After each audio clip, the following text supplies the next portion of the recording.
bercabang, misalnya yang A ini nyabang ke 2 atau nyabang ke 3. Nah, itu nggak boleh. Itu nanti nggak bisa dikatakan sebagai fungsi karena selingkuh atau bercabang. Nah, kenapa juga nggak boleh jomblo? Jadi himpunan A atau domain ini itu nggak boleh jomblo.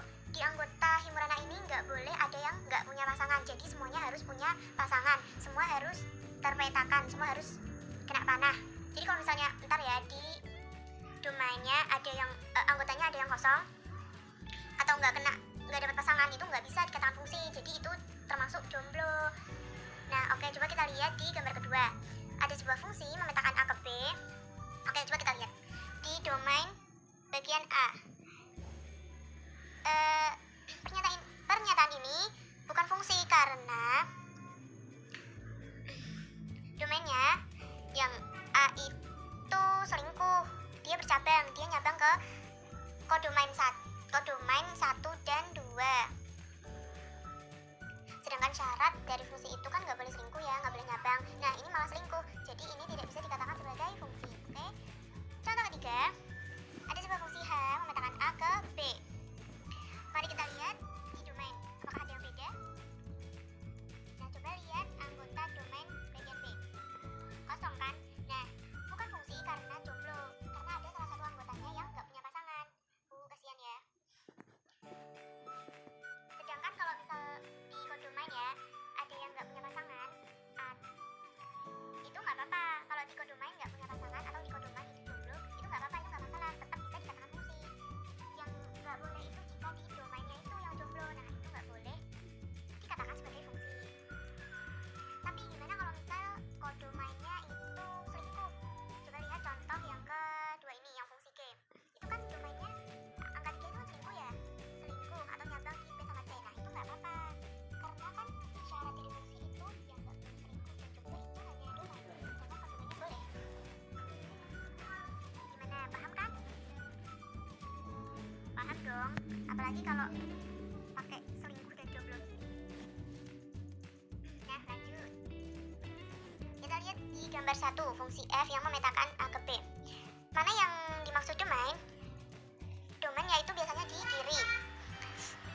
Jadi domainnya adalah A, B, C. Sedangkan kodomainnya itu himpunan B, yaitu 1, 2, dan 3. Jangan lupa ya, jika menuliskan himpunan pakainya kurung awal. Kemudian, mana itu daerah hasilnya? Mana itu range-nya? Nah, range merupakan bagian dari kodomain yang kena panah, yang punya pasangan di domain. Jadi range-nya di gambar 1 yaitu 1 dan 3. Coba kalian tentuin sendiri di fungsi G dan fungsi H mana yang termasuk domain, kodomain, dan range. Oke, dalam pasangan berurutan, fungsi F dinyatakan sebagai berikut. Jadi kan tadi menyatakan himpunan itu ada 3 cara ya. Ada diagram panah, himpunan pasangan berurutan, dan diagram kartesius. 3 contoh ini merupakan menyatakan fungsi menggunakan diagram panah karena ada panah-panahnya kan. Nah, sedangkan dalam pasangan berurutan, fungsi F dinyatakan sebagai berikut: A, 1, B, 1, C, 1. Jadi ini konsepnya domain, range. Yang dipakai domain dan range. Masuk ke notasi fungsi. Fungsi dapat dinotasikan dengan huruf kecil seperti F, G, H, dan I, serta seterusnya. Fungsi F memetakan himpunan A ke himpunan B, maka dapat dinotasikan dengan Fx A ke B. Contohnya adalah fungsi F yang memetakan A ke B dengan aturan F X 2X plus 2. Oke, dari notasi fungsi tersebut, X adalah anggota domain. Fungsi X 2X plus 2 memiliki arti bahwa fungsi F memetakan X ke 2X plus 2. Jadi daerah hasil X oleh fungsi F adalah 2X plus 2. Jadi kamu bisa menotasikannya menjadi Fx atau fungsi X sama dengan 2X plus 2. Coba kita masuk ke contoh soal. Diketahui fungsi F X ke 2X min 2 dengan X bilangan bulat. Tentukan nilai dari F3. Solusinya, fungsi F X ke 2X min 2 dapat dinyatakan dengan Fx sama dengan 2X min 2. sesuai dengan penjelasan tadi di atas ya, sehingga fx 2x min 2 yaitu ini kan sudah membentuk fungsi. Jadi karena yang ditanyakan f3, jadi x nya kita ganti dengan 3 karena posisi 3 itu menempati posisinya x. Kita substitusikan 3 terhadap x, jadi f3 sama dengan 2 dikali 3 min 2. 2 dikali 3, 6 min 2, 4. Oke, sekarang masuk pada pembahasan sifat-sifat fungsi. Yang pertama ada fungsi into. Fungsi into atau fungsi ke dalam B terjadi jika daerah hasil atau range merupakan himpunan bagian dari kodomain. Nah, dikatakan fungsi into jika anggota himpunan B tidak memiliki pasangan dari anggota himpunan A. Yang kedua ada fungsi surjektif. Fungsi surjektif atau yang biasa disebut fungsi onto terjadi jika daerah hasil atau range sama dengan kodomain. Maksudnya di sini yaitu tiap anggota himpunan B merupakan pasangan dari anggota himpunan A. Fungsi bijektif. Fungsi bijektif adalah korespondensi satu-satu di mana setiap anggota yang berbeda dari B memiliki prapeta yang berbeda di A. Demikian juga sebaliknya, setiap anggota A yang berbeda memiliki prapeta yang berbeda di B. Jumlah anggota A sama dengan jumlah anggota B. Di sini maksudnya adalah anggota himpunan B memiliki pasangan dari anggota himpunan A, dan setiap anggota himpunan B hanya satu yang berpasangan dengan anggota himpunan A. Kemudian ada fungsi injektif. Fungsi injektif adalah fungsi satu-satu, di mana setiap anggota yang berbeda di B memiliki prapeta yang berbeda di A. Jika setiap anggota himpunan B memiliki hanya satu pasangan dengan anggota himpunan A, itu yang disebut fungsi injektif. Nah, gimana nih teman-teman? Sudah bisa membedakan belum? Mana yang termasuk fungsi into, fungsi onto, fungsi bijektif, maupun fungsi injektif? Untuk lebih jelasnya, simak contoh berikut. Dari gambar 1, manakah yang termasuk fungsi surjektif? Dari gambar kedua, manakah yang termasuk fungsi injektif? Demikian pada gambar ketiga, manakah yang termasuk fungsi bijektif? Setelah dapat membedakan sifat-sifat dari fungsi, kalian pasti akan bisa menjawab contoh tersebut. Kemudian cocokkan dengan jawaban ini. Oke? Sekarang masuk pada pembahasan jenis-jenis fungsi.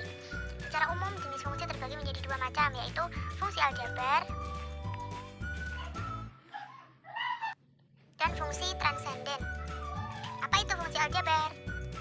Fungsi aljabar adalah fungsi yang mengandung bentuk aljabar, sedangkan fungsi yang tidak mengandung bentuk aljabar dinamakan fungsi transenden. Contoh fungsi aljabar itu sendiri adalah fungsi konstan, fungsi identitas, fungsi linear, fungsi kuadrat, fungsi polinom, fungsi modulus, dan sebagainya. Sedangkan fungsi transenden contohnya adalah fungsi eksponen, fungsi logaritma, fungsi trigonometri, dan sebagainya.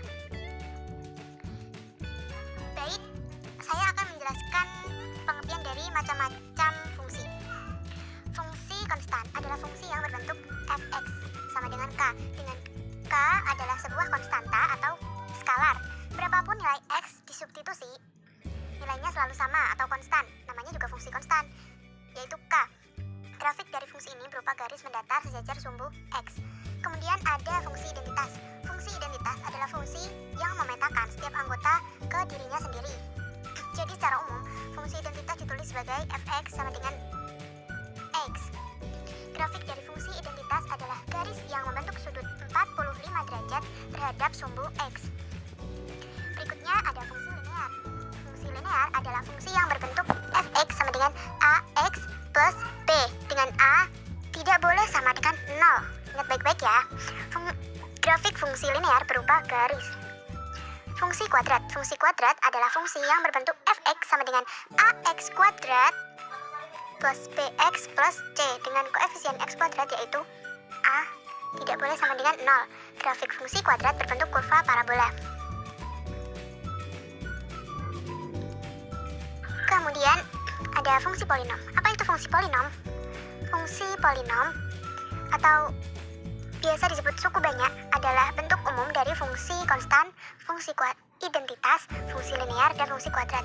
Bentuk umumnya adalah fx sama dengan a n x pangkat n plus a n min 1 x pangkat n min 1 dan seterusnya.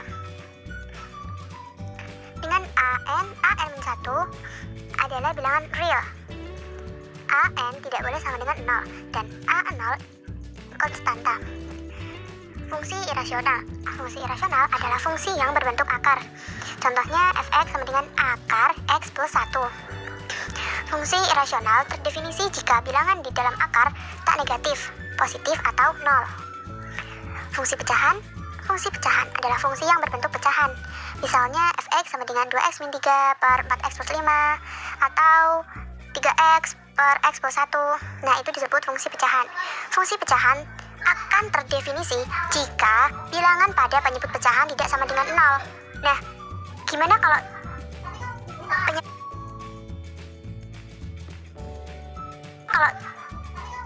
penyebut pecahan itu sama dengan 0?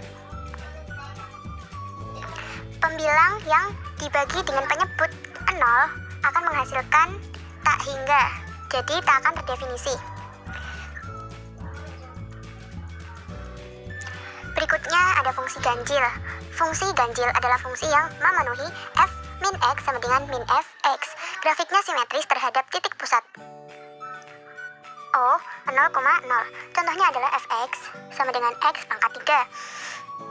F min x sama dengan min x pangkat 3 sama dengan min fx. Fungsi genap. Fungsi genap adalah fungsi yang memenuhi f min x sama dengan fx. Grafiknya simetris terhadap sumbu y. Kalau tadi fungsi ganjil, grafiknya simetris terhadap titik pusat O. Simetris terhadap titik pusat O 0,0, sedangkan fungsi genap ini grafiknya simetris terhadap sumbu y. Contohnya fx sama dengan x kuadrat min 9. F min x sama dengan min x pangkat 2 min 9. Kemudian x kuadrat min 9 sama dengan fx. Contoh, jika fx sama dengan 2x plus 5, maka tentukan fx untuk domain x lebih dari sama dengan min 1 kurang dari 3 dengan x adalah bilangan bulat. Kemudian tentukan range-nya. Jadi domain fungsinya yaitu min 1, 0, 1, 2. Karena di sini batasnya yaitu x lebih dari sama dengan min 1. Jadi min 1-nya diikutkan, kemudian x kurang dari 3. Jadi min 1, 0, 1, 2. 3-nya nggak diikutkan karena tandanya hanya kurang dari. Beda lagi kalau tandanya kurang dari sama dengan. Nah, angka 3-nya baru diikutkan. Kemudian kita substitusikan masing-masing dari domain ini kepada fungsi x sama dengan 2x plus 5. Domain ini menempati tempat x, jadi x-nya kita ganti sebagai menjadi min 1. Yang pertama untuk x min 1 yaitu 2 dikali min 1 plus 5 sama dengan 3 dan seterusnya. Nah, langkah tersebut digunakan untuk mencari range atau daerah hasil. Jadi daerah hasil dapat diperoleh yaitu fx lebih dari sama dengan 3 kurang dari sama dengan 9. Kenapa lebih dari sama dengan 3 dan kurang dari sama dengan 9?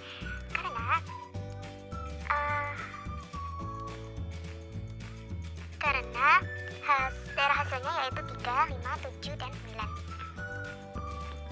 Kemudian contoh lain, jika fx sama dengan 2x min 5 dan gx sama dengan 3x plus 1, maka tentukan masing-masing komposisi fungsi berikut.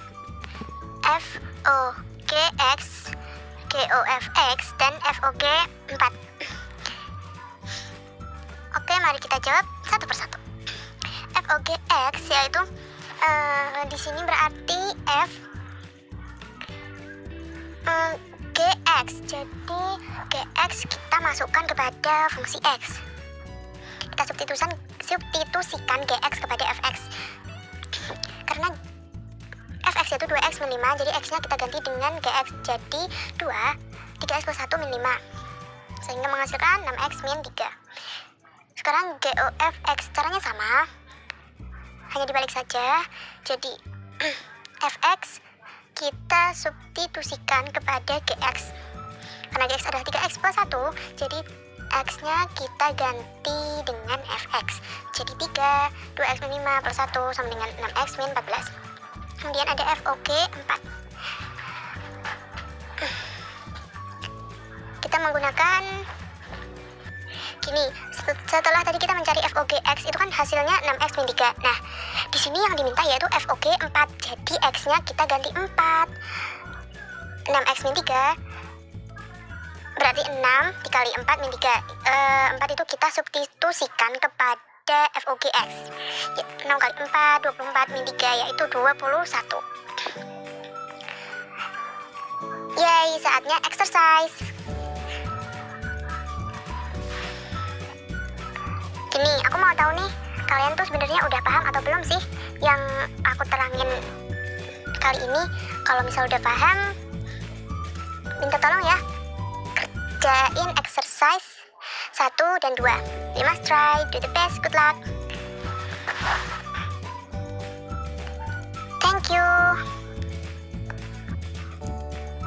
Saatnya perpisahan. Enggak ding. Jadi sampai sini saja ya penjelasan kali ini. Nah, do you have any question? Jika kalian belum paham atau ada pertanyaan yang ingin ditanyakan, you can find me on Facebook, Twitter, or Instagram.